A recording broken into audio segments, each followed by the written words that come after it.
nome da série é A Graça que Traz Vida. A Graça que Traz Vida. Geralmente eu faço esses títulos sensacionalistas, eu gosto muito de títulos sensacionalistas, mas dessa vez eu resolvi fazer um título um pouco mais clássico. E o que eu quero falar para você hoje é que essa mensagem que eu vou trazer para você é para você agora, é para você amanhã, é para você pro resto da sua vida, é para talvez você falar para um familiar seu, é talvez para você falar para um amigo seu, é para você usar para sua vida. E eu quero falar uma frase que meus pais falaram para mim a minha vida inteira e que para mim tem muito significado, que é: acredita e pega ou duvida e larga. Quero que você saiba que essa mensagem, se você confiar que ela vem de Deus, ela pode transformar a sua vida, e eu garanto para você. Vamos lá. Essa semana uma coisa tocou muito no meu coração, muito. E quem está do meu lado, bem perto, viu que eu realmente sofri com isso, de chorar muito mesmo, como eu não chorava há anos por alguma coisa. E eu estava assistindo uma live do Leonardo Gonçalves, em que o Leonardo Gonçalves queria anunciar por que ele estava sumido esses últimos tempos. O que tinha acontecido com o Leonardo Gonçalves nesses últimos tempos? E aí eu falei, nossa, realmente o Leonardo Gonçalves sumiu. O que aconteceu? Para quem não sabe, o Leonardo Gonçalves, na minha opinião, é o maior cantor cristão que já existiu. No mínimo você pode falar que ele é um dos maiores. Na minha opinião é o maior, mas ele sumiu por alguns anos e eu achei que era porque ele tinha passado por alguns momentos difíceis, quem acompanha a carreira dele sabe. E eu achei, ele tá passando algumas coisas pessoais e resolveu dar uma pausa. E ele fez essa live para contar que, na verdade, ele tinha sofrido uma paresia num nervo que inerva o músculo da laringe, que inerva as cordas vocais dele. E que ele tinha perdido o movimento da laringe esquerda e que a partir de agora ele não era mais o mesmo. A voz dele nunca mais seria a mesma, e se você for lá, você vai ver ele cantando, é uma coisa completamente diferente. Ele tem que fazer muita força para cantar agora, e ele não atinge mais as notas que ele atingia, e aquilo cortou meu coração, sabe? Porque é o Leonardo Gonçalves, cara, é o Leonardo Gonçalves. E a primeira coisa que eu pensei foi, cara, por que o Leonardo Gonçalves? Por que não eu? Tipo, se eu fosse atingido por isso, eu ia ficar muito triste. Mas tá tudo bem, eu ia, sabe, falar, amém, beleza. Mas é o Leonardo Gonçalves, cara. Por que, Deus? Por que é ele? Por que o Senhor não cura ele, Deus? Por que o Senhor não dá um jeito nisso tudo? E nesse mesmo dia que eu assisti essa live, eu tenho um grupo de amigos que a gente se reúne para ler a Bíblia junto e meditar na Bíblia junto. Então a gente se reúne e a gente fala, a gente lê de tal capítulo a tal capítulo e depois vamos ver o que a gente entendeu. E a gente estava lendo Romanos, e uma parte de Romanos 8, acho que é Romanos 8:17, alguma coisa do tipo, fala sobre ter vida, e eu falei para eles que, na minha opinião, o que Jesus estava falando sobre ter vida não é simplesmente ter vida no futuro, mas que eu acredito que ele tinha vida em abundância para a gente na terra, e isso passava por curas, por prosperidade, por provisão. E esses meus amigos falaram, não acho que é por aí não, velho. Eu acho que... Não sei se Deus tem cura pra gente hoje ainda. Eu não sei se a gente tem cura até hoje em dia, porque talvez tenha sido uma coisa que Jesus trouxe, mas na verdade foi só pra mostrar que ele era, mostrar que Jesus era poderoso. Então, acho que cura ficou no passado. E aí, eu tava certo de que não. Eu tava certo de que provisão, que prosperidade, que cura era pra hoje. E eles falaram de um jeito, com argumentos, e eu falei assim, cara, será, mano? Será que então, na verdade, não... Na verdade, não tem cura, não tem provisão. Acho que Deus se contentou, que já é suficiente, que já é incrível, nos dá a vida eterna, sabe? Se pá, é isso. E eu pensei, cara, porque se não for, por que tem tanta gente que morre? Por que... Mano, olha Pedro, morreu de ponta cabeça numa cruz. Por que Deus não livrou ele? Pô, eu conheço tanta gente que morreu aí. Por que Deus não livrou essas pessoas? Por que Deus não curou uma doença que eu vi meu avô tendo? Por que não? Enfim. E eu passei nessa noite, eu praticamente não dormi. E quem tá comigo viu isso. eu fiquei maluco, porque eu falei, Jesus, Deus, você vai ter que me mostrar isso. Qual é, Deus? Você tem cura ou você não tem cura? E a minha mensagem que eu ia trazer hoje não era sobre cura, mas o que eu quero falar para você hoje é sobre cura. E a outra parte eu deixo para uma próxima vez. E eu falei, Deus, e aí? Você tem cura ou você não tem cura? Isso existe ou isso não existe? Como que funcionam as coisas?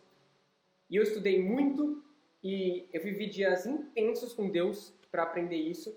E eu quero trazer para vocês. Eu aprendi tanta coisa que eu nem sabia como passar para vocês. Então eu resolvi passar em forma de perguntas e respostas. Então eu vou responder algumas perguntas para explicar o que eu aprendi e eu espero que Deus fale muito com você. E a primeira pergunta que eu quero responder é: ainda existe cura? Hoje em dia, ainda existe cura? E para responder isso, eu quero jogar você para o Velho Testamento. Porque assim, o Novo Testamento, na época de Jesus, a gente sabe que Jesus curou, que os discípulos curaram, mas agora eu quero pensar no Velho Testamento. Vamos pensar o que aconteceu no Velho Testamento. Teve cura no Velho Testamento? E eu vou falar de algumas curas que aconteceram no Velho Testamento. Os israelitas foram curados de picadas de cobra, em Números 21 conta essa história. Em 1 Samuel conta quando Ana foi curada de infertilidade. Em 2 Reis 5 conta quando Naamã foi curado de lepra. Em 2 Reis 20 conta quando Ezequias foi curado de uma úlcera. Então a resposta é sim, existia cura. Jesus não foi o primeiro a curar. Deus já operava curas no Velho Testamento. Então se já existia cura no Velho Testamento e existiu cura por Jesus, será que Jesus veio para completar a obra e acabar com a cura? E aí eu quero lembrar com vocês o que fala em Mateus 28, 19. Fala, portanto, vão e façam discípulos de todas as nações, batizando-os em nome do Pai, do Filho e do Espírito Santo, ensinando a obedecer. Ele está falando aqui, façam discípulos. E que esses discípulos façam discípulos, levem o que eu tenho feito adiante. Em outro trecho ele fala para os discípulos que ele deu poder para que eles curassem, poder para que eles transformassem a vida das pessoas. Então Jesus está falando, o que aconteceu no passado, o que acontece hoje, eu quero que continue acontecendo. E se você não está convencido, eu tenho muitos outros trechos para te mostrar que isso é uma verdade bíblica. Em Romanos 29, fala que Deus nos escolheu para ser parecidos com Jesus. E eu te pergunto, será que é só parecido? Será que Deus só quer que a gente seja parecido nos ensinamentos? Porque mesmo se for só nos ensinamentos, Jesus curou muito. E outra, na Bíblia fala que Jesus disse que eu estaria com vocês até o final. Se a cura acontece só quando Jesus está aqui, então ainda acontece, porque Jesus ainda está com a gente. Ou então a gente acredita que Jesus não mora mais no nosso coração, que Jesus já foi embora. Eu acredito que Jesus ele veio para a Terra para trazer para a gente a volta ao jardim. O pecado entrou no jardim e Jesus veio para a gente voltar para o jardim. Para a gente voltar onde a vida era boa, a vida era um relacionamento com Deus, de amigo, onde não havia onde não havia doenças, onde não havia pecado, onde o pecado não era mais uma questão, não era ainda e não era para ser uma questão para Deus. O pecado não era uma questão para Deus. E eu acredito que Jesus veio para trazer isso de volta. O pecado não é mais uma questão para Deus. O seu pecado não é mais uma questão para Deus. Jesus encerrou essa questão no momento em que ele morreu na cruz por você. Deus não tá interessado que você fique remoendo o seu pecado, remoendo se você é bom, remoendo se você é bom ou se você é mau, se você pecou, se você não pecou, porque o pecado foi fechado, é assunto fechado para Deus. Jesus já te perdoou e já está encerrado. Mas muitas pessoas pegam isso e falam assim, Lô, isso aí gera uma vida de pecado, porque se você virar para alguém e falar, você está perdoado dos seus pecados, não interessa, para de pensar se você pecou ou não, isso gera pecado, cara. O cara vai virar e falar assim, então eu vou pecar mesmo, dane-se. Mas eu vou te explicar uma coisa, crer corretamente produz viver corretamente. crer corretamente produz viver corretamente. A verdade liberta você.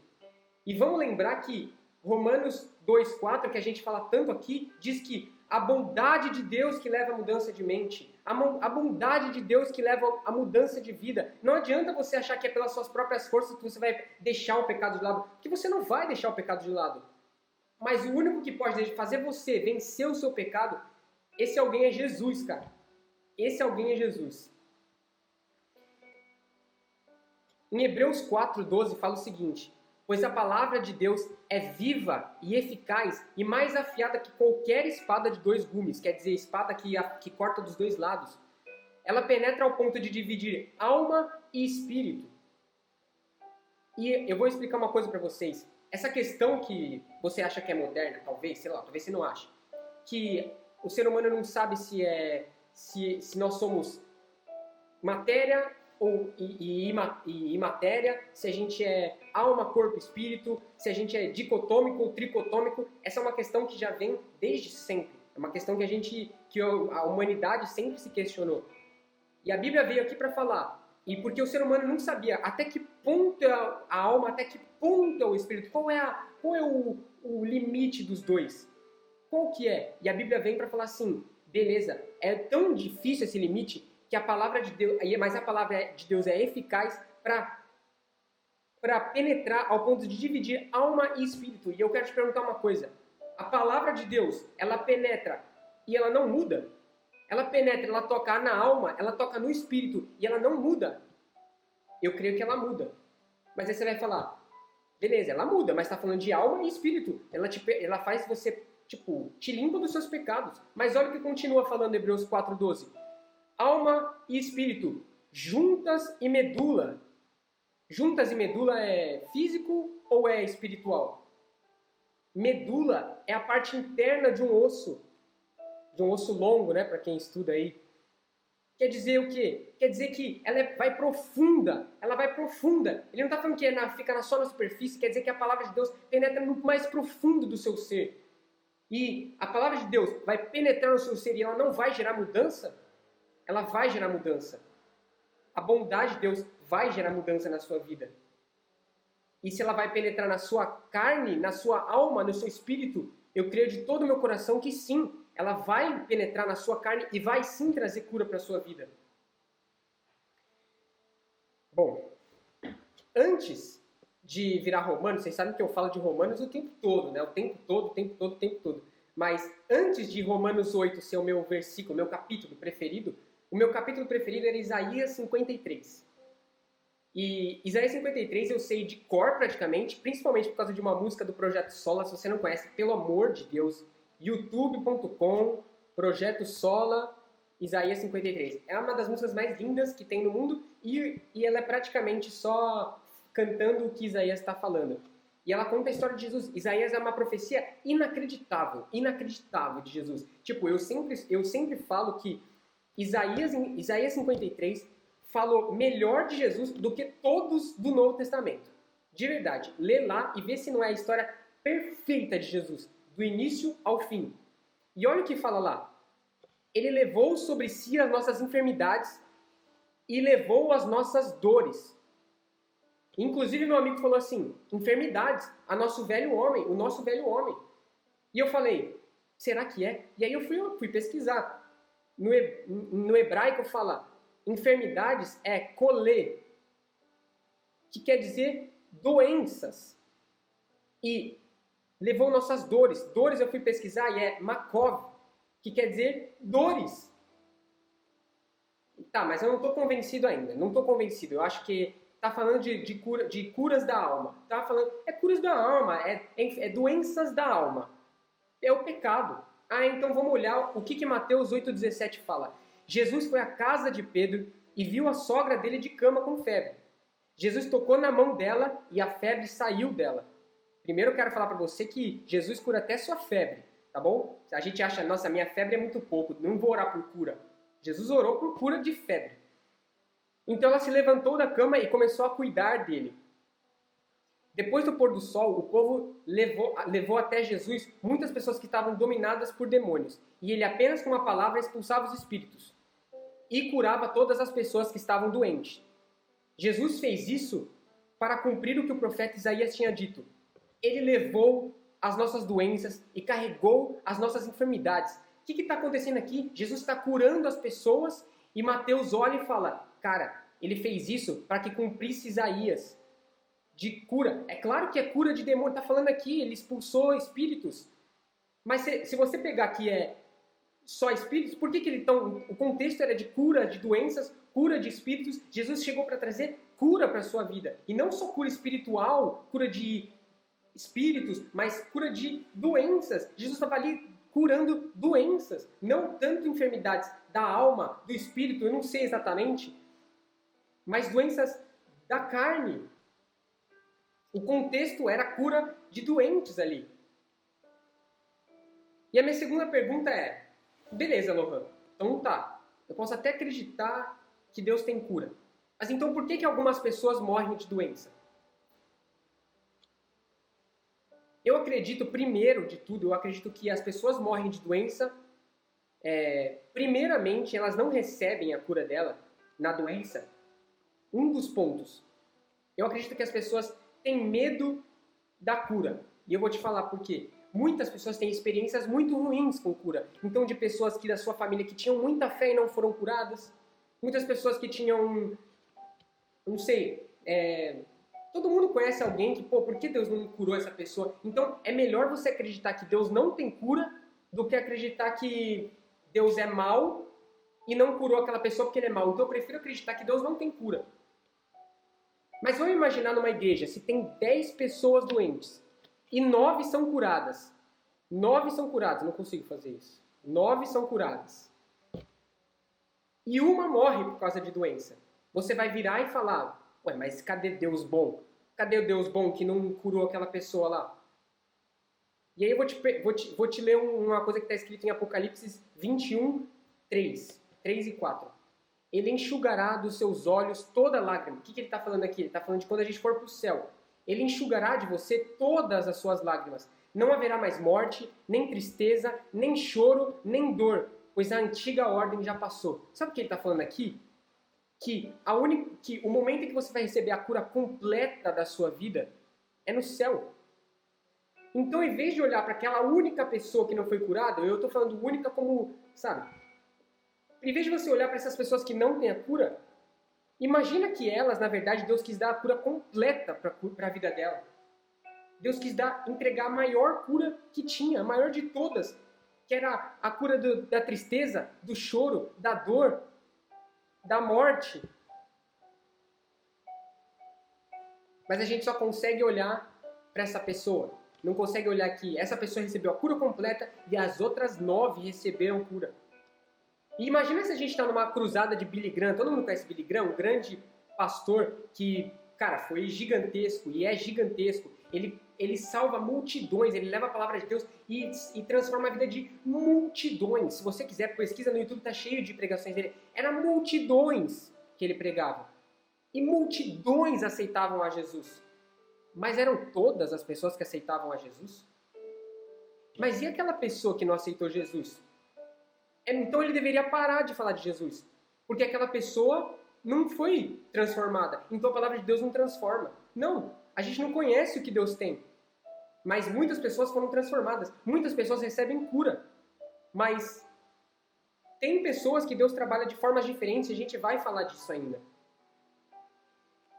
Minha terceira pergunta é: por que alguns não são curados imediatamente?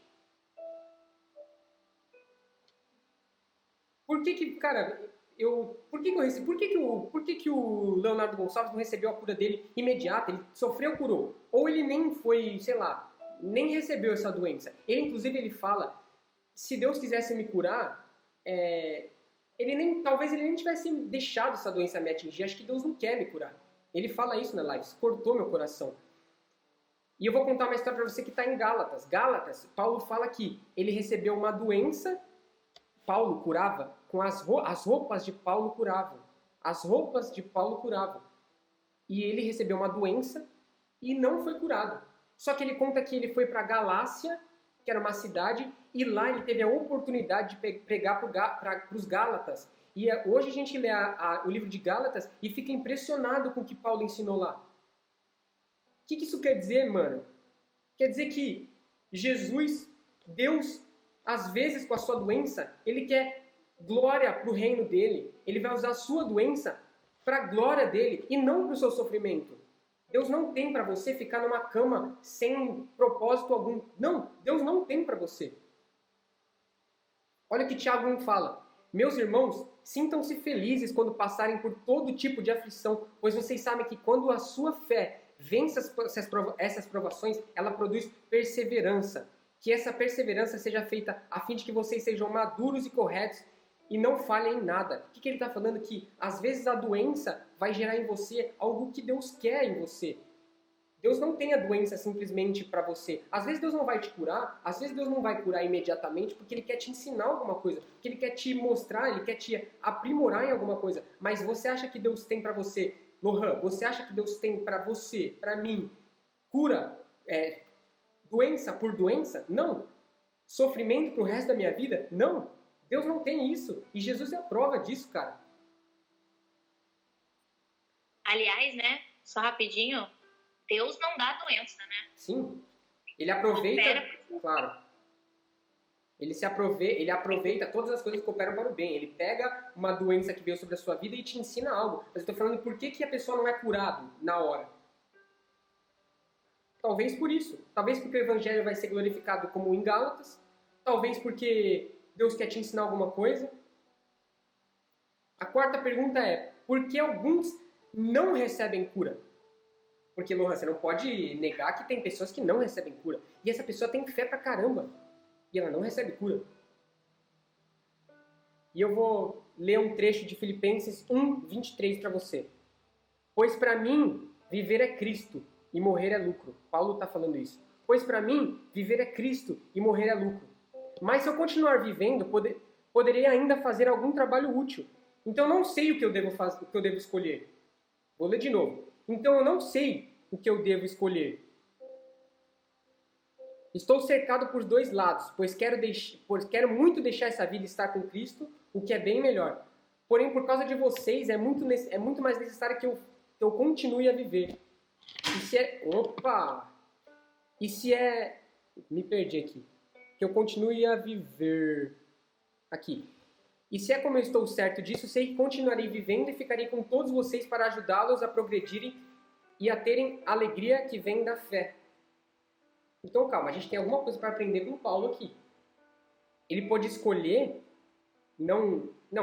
ele falou, eu não sei o que escolher, se eu vou para o céu ou não, se eu vou morrer, não para o céu, né, claro que ele não ia para o inferno, tô falando, eu podia escolher se eu vou agora para o céu ou daqui a pouco. A gente tem alguma coisa para aprender com isso. Mas em 2 Timóteo 4:7 diz, ele fala assim, eu quero ir para Deus. Eu quero ir para Deus. E ele vai para Deus. Só que, sabe como ele vai para Deus? Enforcado. Cortado a cabeça, quer dizer. Cortado a cabeça, decapitado. Parece um Deus mau, né? Mas que forma seria mais honrado o evangelho se não um mártir? E eu quero perguntar para vocês. Vocês não conhecem mártires que mudaram movimentos inteiros? Tá aí o George Floyd para falar para vocês. Um mártir gera uma coisa boa para o movimento, gera visibilidade, gera um movimento ser entendido, muitas vezes como certo, às vezes nem é certo, e porque teve um mártir vira certo. As pessoas enxergam como certo. Então, que forma de morte para Paulo seria melhor do que uma forma que honra o evangelho de Deus? E aí eu quero para vocês trazer a morte dos discípulos. Então eu vou ler alguns para vocês, tá bom? Pedro, crucificado de cabeça para baixo, mártir. André, torturado, mártir. João, causas naturais aos 100 anos. 100 anos. Filipe, apedrejado. Bartolomeu, jogado ao mar vivo e amarrado, mártir. Tomé, flechadas. Mateus, ferimento de espada. Tiago, o maior, né? Tem dois Tiagos, o maior e o menor. Tiago maior, decapitado. Tiago menor, apedrejado. Qual é o discípulo que morreu de uma doença mortal que... E eu não estou falando que não podia dar.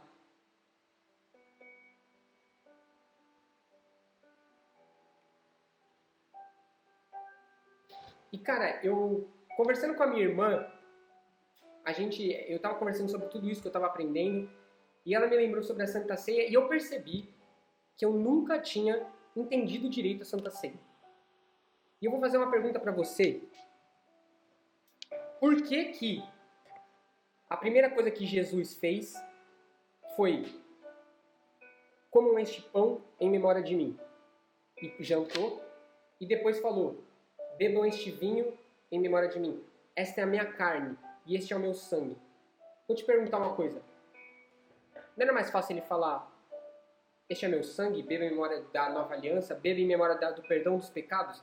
Beba em memória dos perdão dos pecados. Está aqui. É isso. É lindo. Continua sendo lindo. Mas por que ele falou disso aqui? Eu vou te falar por quê. Porque o vinho representa o sangue da nova aliança. E o pão representa a carne, o que Jesus sofreu para que nós hoje pudéssemos ter as coisas. Para que hoje o nosso corpo é a carne, é o corpo de Cristo, para que o nosso corpo fosse transformado. Para que o nosso sangue, nosso espírito fosse transformado, mas para que o nosso corpo fosse transformado. 1 Coríntios 11 fala o seguinte: porque eu recebi do Senhor este ensinamento que passei para vocês, que o Senhor Jesus, na noite em que foi traído, pegou o pão e deu graças. Depois partiu e disse: isto é o meu corpo, que é entregue em favor de vocês. Façam isso em memória de mim. Assim também, depois do jantar, ele pegou o cálice e disse: esse é o cálice da nova aliança feita por Deus com o meu povo, com o seu povo. A aliança que é garantida pelo meu sangue. Cada vez que vocês beberem desse cálice, façam isso em memória de mim. De maneira que cada vez que vocês comem deste pão e bebam desse cálice, estão anunciando a morte do Senhor até que ele venha. E continua, o 27. Por isso, aquele que comer do pão do Senhor ou beber do cálice, de modo que ofenda a honra do Senhor, estará pecando contra o corpo e o sangue do Senhor. Portanto, que cada um examine a sua consciência e então coma do pão e beba do cálice. Aí, pera, como assim? Eu tenho que me examinar, eu tenho que... Como assim? Então eu não posso comer simplesmente? Meu Deus do céu, eu tenho que me examinar. E muitas vezes eu aprendi que eu tenho que me examinar, tenho que pedir desculpa pro meu irmão. Mas olha o que fala aí embaixo. Pois a pessoa que comer do pão e beber do cálice, sem reconhecer que se trata do corpo do Senhor, estará sendo julgado. E essa parte é muito importante, então prestem atenção. Se vocês querem prestar atenção em uma parte, prestem nessa. Pois a pessoa que comer do pão e beber do cálice, sem reconhecer que se trata do corpo do Senhor, estará sendo julgada ao comer e beber para o seu próprio castigo. E o versículo 30 fala: e é por isso que muitos de vocês estão doentes, fracos e alguns já morreram. O que Paulo está ensinando? O que Paulo está ensinando? Que você está doente, fraco e alguns já morreram porque não entenderam o que isso aqui representa. Que isso aqui é a morte, a sua vida eterna. Isso aqui é a sua vida eterna. Ó, essa é a nossa vida eterna. E esse aqui é a cura para o nosso corpo. E não só cura das doenças, mas cura dos nossos sentimentos, cura das nossas doenças também. É bênçãos na terra isso aqui. E isso aqui é céu. E Paulo fala que se você não entendeu isso, é por isso que você está doente, fraco e alguns já morreram. E eu vejo crentes falando: por que eu estou doente, sendo que eu entendi, eu deveria receber a cura, então a cura não existe. Será que você entendeu que isso aqui é a cura para o seu corpo? O sacrifício que os judeus faziam no Velho Testamento, que foi o que Jesus chegou para ser o cordeiro que o Velho Testamento fazia. No Velho Testamento, os judeus, para ser perdoados, eles tinham que matar um cordeiro. Mas você sabe como eles matavam? Eu vou te falar como eles matavam. Eles cortavam uma artéria que tem aqui, e a Ju, que é médica, pode falar pra gente. Zoeira, eu vou falar que eu sou médico também, tá bom? Porque eu não vou perder a minha moral aqui nesse grupo. Zoeira. Mas ela é bem melhor que eu. Eles cortam uma artéria aqui e o animal começa a sangrar e aí para de irrigar o cérebro e o animal desmaia. Então praticamente é uma morte sem dor. Praticamente, né? Claro que tem uma dor de cortar uma artéria, mas é praticamente uma morte sem dor. Mas você sabe como foi a morte de Jesus? Jesus não. Jesus ele recebeu açoitadas, e muitos falam de números, mas enfim, açoitadas com açoites que as pontas tinham metal, que tinha couro, tinha metal que cravava na pele de Jesus, e cada vez que puxava, arrancava junto a pele, arrancava junto a carne, a ponto da Bíblia falar que ele ficou irreconhecível como ser humano. Não dava para ver que era um ser humano. Sabe por quê? Porque ele estava ali cumprindo que pelas suas feridas nós fomos sarados, nós fomos curados. Pelas suas feridas. Se fosse só um corte aqui, também é ferida. Mas a ferida que Jesus recebeu a ponto de não ser nem reconhecível te trouxe a cura. Tá, beleza, Lô. Mas como é que funciona essa cura? Como que funciona essa cura? Eu quero começar falando para você como que aparece a primeira vez cura no Velho Testamento. A primeira vez que fala de cura no Velho Testamento é o seguinte. Abraão sonhava em ter um filho. Sonhava. E Deus falou, eu vou te dar um filho. E ele foi ficando velho, ficando velho, ficando velho, ficando velho, ficando velho. E o filho não vinha, mano. E Jesus falou, e Deus falou, calma, aguarda que vai vir. Aguarda que vai vir. E a primeira vez que fala de cura, só para contextualizar, Sara, a mulher de Abraão, era estéril, ela não podia ter filho. E só para você entender, a primeira vez que fala de cura é Abraão orando pela cura da mulher de um homem chamado Abimeleque. Qual cura? Pior de tudo. Sabe qual cura? Do ventre dela. Então, vamos ver se a gente tem alguma coisa para aprender com isso. No momento em que Abraão, pensa só, Abraão estava sonhando com um filho, e a mulher dele não podia ter filho, e a mulher de Abimeleque também não. E a primeira vez que fala de cura, não é Abraão orando pela cura da barriga dela, mas é falando de Abraão orando pela cura do ventre da mulher de Abimeleque. E olha o que fala no verso seguinte, em Gênesis 20 e 21. Fala que, no verso seguinte, e Deus visitou Abraão e Sara ficou grávida. Eu não sei se você conhece a história de Jó, mas sabe, Jó passou por um perrengue absurdo. Absurdo. Ele perdeu tudo e sofreu demais. Mas sabe qual foi o momento em que a Bíblia fala que a sorte de Jó mudou? Foi o momento em que Jó orou pelos seus amigos. No momento em que Jó orou pelos seus amigos, a sua sorte mudou. No momento em que Abraão orou pela mulher de Abimeleque, ele recebeu. Mas, cara, eu acho que se a gente fizer isso, a gente vai estar sendo hipócrita, sabe? Você vai orar falando assim, eu sou hipócrita, eu não recebi a cura, eu não vou orar por cura pra alguém. Eu não vou, velho. Eu não vou. Mas eu quero te falar uma coisa. Josué 12 fala o seguinte. Josué, vou te contextualizar. Josué, Deus abençoou tanto Josué, tanto Josué, que Josué conquistou tudo, e a Bíblia fala que Josué conquistou tudo que dava para conquistar. Tudo que dava para conquistar, Josué conquistou. E aí, ele chega e fala assim, cara, eu já conquistei tudo. Não tem mais nada para conquistar. E sabe o que Deus fala para ele? Você conquistou tudo, mas ainda há muito para possuir. Você conquistou tudo, mas há muito para possuir. O que eu quero dizer para você é que a sua cura, a cura dos seus familiares, a cura dos seus amigos, você já conquistou. Jesus já conquistou para você. Só falta você possuir. Há muito a possuir, mas eu não possuí agora.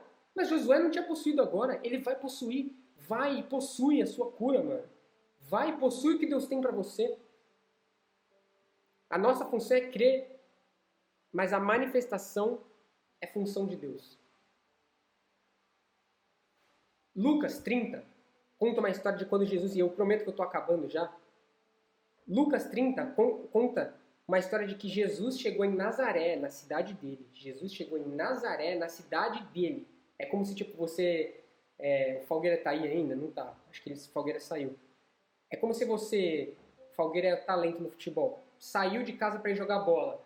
Aí volta para sua cidade, sabe? E Jesus estava lá, ele estava no meio do ministério dele fazendo um montão de cura. E aí ele chegou lá e as pessoas... A Bíblia fala que... Lucas 4:30 fala que as pessoas ficaram cheios de ira com ele. E chegaram a levar ele num precipício para empurrar ele de um precipício. Mano, vai lá ler. Parece que não tem essa história, né? Mas tem. Tá lá em Lucas 4:30. E aí, sabe o que Jesus faz? Vira e vai embora. Sabe por quê? Porque Jesus tinha cura para Nazaré. Mas eles não queriam a cura de Jesus. Então sabe o que ele fez? Foi embora. Jesus tem cura para você, mano. Jesus tem cura para você. Não sou eu que estou te curando, é Jesus, o mesmo Jesus que estava curando lá. Levou as suas feridas e vai te curar. Mas se você não aceitar, todas as curas de Jesus, todas as curas de Jesus era a sua fé te curou, a tua fé te salvou, porque tivestes fé, fostes curada.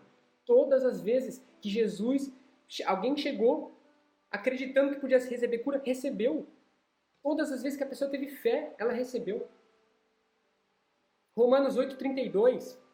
Todo mundo está cansado aqui no Storm de ouvir. Aquele que não poupou o seu filho, mas entregou por todos nós, como não considerar juntamente com ele, gratuitamente, a todas as demais coisas?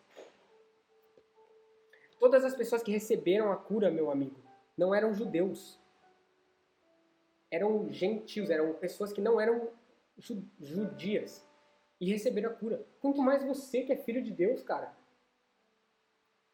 Se eles receberam, e se você falar assim, mas eu não sou digno, mas os caras não eram nem judeus e receberam, Jesus veio para os judeus e os judeus rejeitaram e eles receberam, os pecadores receberam. Teve gente lá que, cara, era uma pessoa horrível, todas, né, todas, eram pessoas horríveis e receberam cura e se tornaram pessoas boas, sabe? Aí você fala, não, mas eu não mereço essa cura, eu não mereço, eu sou uma pessoa horrível. Mas quando que Jesus falou, mereça a cura e receba? Tenha fé, a sua fé te salvou.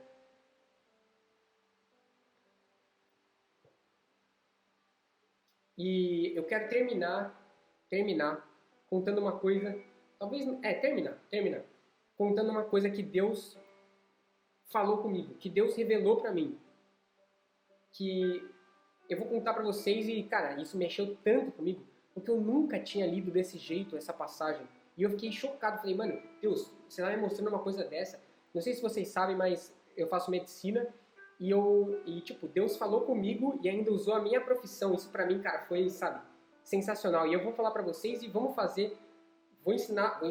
passar pra vocês o que Jesus me ensinou com esse trecho. Quem conhece a história de Lázaro? Eu vou contar a história de Lázaro basicamente. Lázaro era um amigo de Jesus. Lázaro era um amigo de Jesus, tá bom? E Jesus fala, tem um trecho, eu não anotei aqui qual é o trecho, mas depois eu procuro, posso até mandar pra vocês. Jesus fala assim, eu amo Lázaro. Jesus amava Lázaro. E Lázaro era o amigo de Jesus, tá bom? E a irmã de Lázaro e com mais uma mulher, não tenho certeza, para não falar besteira, não vou falar, mas tipo, chegaram para Jesus e falaram assim, olha que apelação, chegaram a falar assim, Jesus, o seu amigo morreu. Ele não falou assim, Lázaro tá morto. Ele falou, o seu amigo morreu. Aí Jesus já, tipo, porque assim, eu vou falar eu, né?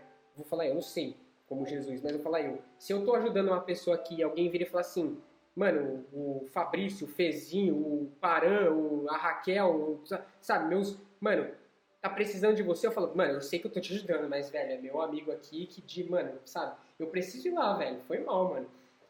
E Jesus, do nada, alguém chega e fala, seu amigo Lázaro morreu, e até o famoso versículo, e Jesus chorou.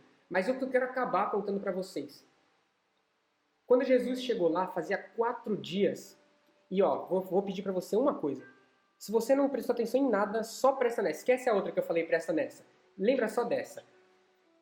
Fazia 4 dias que Lázaro estava morto. 4 dias. 4 dias. E agora eu vou te mostrar uma coisa. Existe uma coisa que é os estágios da putrefação. O que é putrefação? Decomposição do corpo. E o primeiro estágio, no primeiro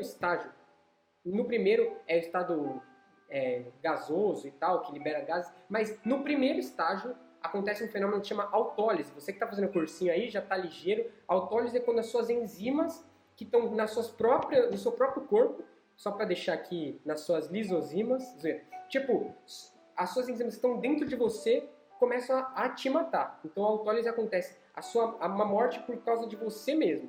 Você começa a se comer por dentro, a fazer feridas no seu corpo por dentro.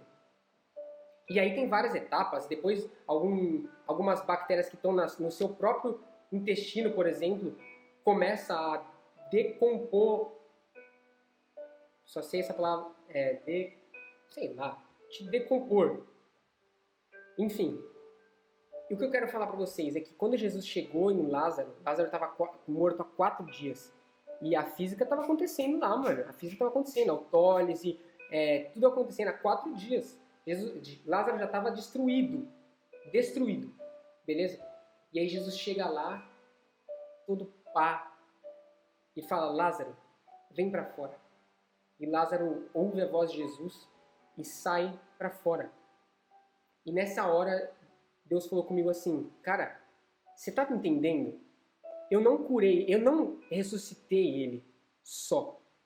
Mas eu tive que fazer uma cura completa do corpo dele.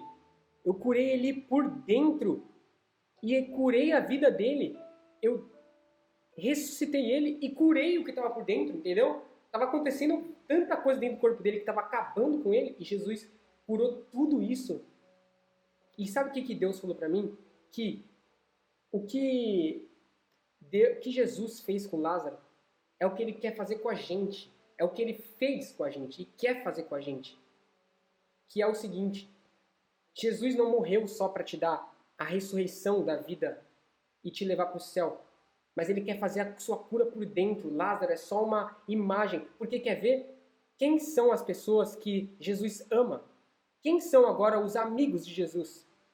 Somos nós. Lázaro é uma representação do que Jesus quer fazer com a gente. O melhor amigo de Jesus e quem Jesus amava, hoje somos nós. Na época era Lázaro e Jesus curou por dentro e deu a vida para ele. E é isso que Jesus quer fazer com a gente. É isso que Jesus quer fazer com você. Eu não sei se você já percebeu, mas a Bíblia não fala de antideus, mas fala de anticristo. E você sabe por que é anticristo e não antideus? Porque Cristo remete à obra completa de Jesus para você. Cristo remete a tudo que você pode receber pela morte de Jesus. E isso não é só vida eterna. Isso é vida eterna, isso é provisão. Se você não gosta da palavra prosperidade, provisão. Isso é cura para suas doenças. Sabe qual é o momento em que você vai dar a glória para Deus? Sabe o que glória quer dizer? E só para a gente cativa, deixar o mérito aqui.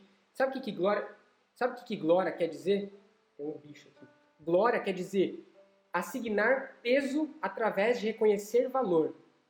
Em outras palavras, dar valor e colocar peso nisso. Eu usei as mesmas palavras, né? Não foi outras palavras, foi a mesma. E você vai dar glória. Opinião a respeito. Você vai dar. Ter uma boa opinião a respeito. Você vai dar glória para Deus no momento em que você colocar no seu coração que Deus é bom. Qual é o valor de Deus? Ele é bom. Você vai dar glória para Deus no momento em que você falar, ele é bom, velho. Ele é bom. E se nenhuma das minhas palavras são suficientes para te convencer que Deus tem cura para você, eu vou ler um versículo aí, 2 versículos, que talvez vai que é esse o argumento que você precisava. Tiago 5,14. Tiago está dando conselhos para a igreja. E ele fala lá, entre vocês há alguém que está doente? Que ele mande chamar os presbíteros da igreja para que estes orem por ele, unjam com óleo em nome do Senhor. A oração feita com fé curará o doente e o Senhor o levantará. Salmo 103. É ele que perdoa os seus pecados e cura as suas doenças. Êxodo 20, 25. Prestem culto ao Senhor, o Deus de vocês. Ele os abençoará, dando vocês alimento e água. Tirarei a doença do meio de vocês. Enfim, Deus falou muito comigo nessa semana e eu espero que Ele tenha falado com você. Eu espero que você entenda que só depende da sua fé. Deus está esperando a sua fé para te curar, mas se você não quiser essa cura, ao menos que Jesus tenha algo para ensinar para outras pessoas ou para ensinar para você com isso. Se não, e eu falei uma frase para os meus amigos que hoje eu tenho certeza que é certa. Na época eu não tinha certeza quando eu falei, hoje eu tenho certeza que Deus tem cura para você, até que se prove o contrário. E esse se prova o contrário não é que alguém vai impedir a cura de Jesus por você, mas Jesus tem cura para você. Se ele não tiver alguma coisa para te ensinar momentaneamente, se ele não tiver uma coisa para ensinar para outra pessoa, ou se ele não quiser te dar a cura completa no céu. Vamos orar. Deus, em nome de Jesus, Pai, muito obrigado, Deus, por tudo que você fez por nós.